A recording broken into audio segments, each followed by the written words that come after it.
यहाँ हम जिक्र करेंगे पाकिस्तानी फिल्म मुखड़ा का। पंजाबी ज़बान में बनने वाली फिल्म मुखड़ा 1988 को रिलीज़ हुई। इस फिल्म के ख़ास अदाकारों में नदीम, बाबरा शरीफ, इस्माइल शाह, समीना पीरज़ादा, तालिश बहार और अफजाल अहमद है। कहा जाता है कि ये फिल्म मुनव्वर ज़रीफ के लिए लिखी गई थी। उनके इंतकाल के बाद फिल्म में नदीम को लिया गया।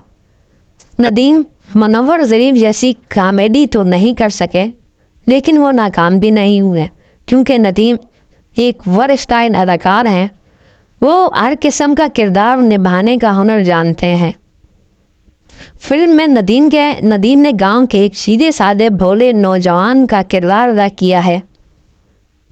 फिल्म के एक सीन में उसकी माँ उसे साबुन लेने भेजती है। वो साबुन लेने जाता है, एक कुत्ते को देखकर वहीं डर कर बैठ जाता है। नदीम की माँ को सांप काट लेता है, जिसकी वजह से वो मर जाती है।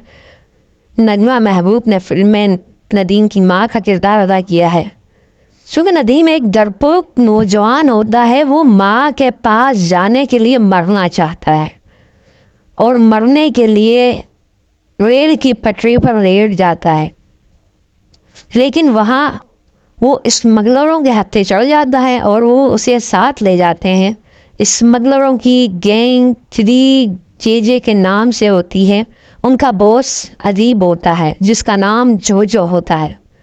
अदीब नदीम को बेवकूफ़ बना कर कि अगर उसे मरना है तो वो गरीबों का भला करके मरे। उसकी ज़िंदगी का वो 1 करोड़ का बीमा करवाता है, ताकि नदीम के मरने के बाद 1 करोड़ रुपया हासिल कर सके। नदीम भी यानी बोला, जिसका नाम बोला फिल्म में बोला रखा गया, बीमा करवा के मरने की कोशिश करता है। अदीब एक पार्टी अरेंज करवाता है जिसमें वो बाबरा शरीफ को बुलवाता है। वो एक रकासा के तौर पर रक्स करती हैं।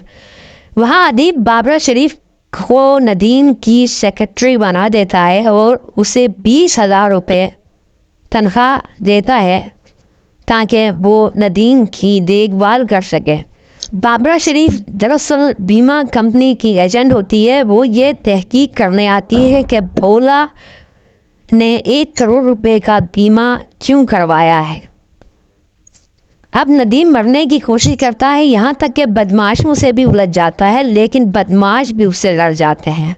भोला दरिया में छलांग लगाने लगता है मरने के लिए, लेकिन उसे बाबरा शरीफ पकड़ लेती है।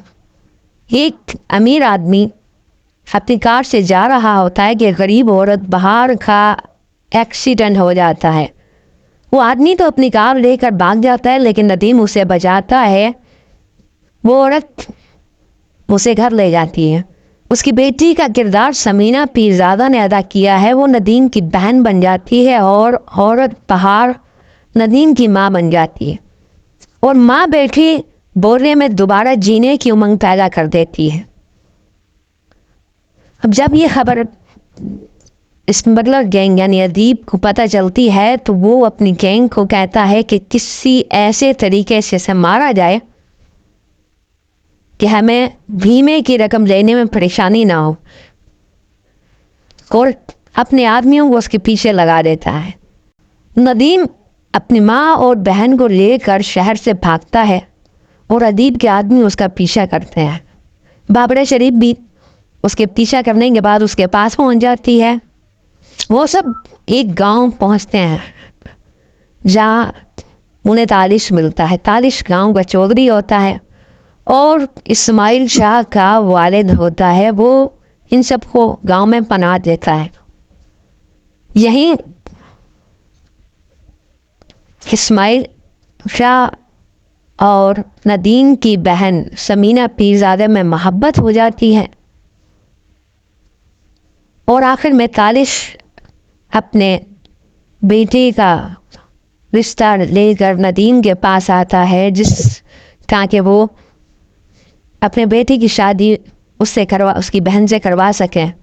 नदीम और उस समीना पीरज़ादा की माँ इस बात पर खुश हो जाती है। वो उनसे उसकी शादी कर देती हैं।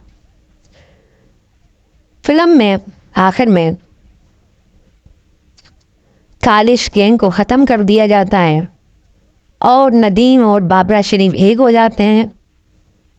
فلم اچھی ہے, کہانی بھی فلم کی بہت اچھی ہے, لیکن یہ فلم اگر پنجابی کے بجائے اردو زبان میں بنائی جاتی تو زیادہ کامیاب رہتی, کیونکہ ندیم کی پنجابی اتنی اچھی نہیں ہے, جس کی وجہ سے فلم میں کچھ کمزوریاں نظر آتی ہیں. بہرحال فلم دیکھی جا سکتی ہے, آپ دیکھیے, آپ کو فلم دیکھنے میں مزہ آئے گا.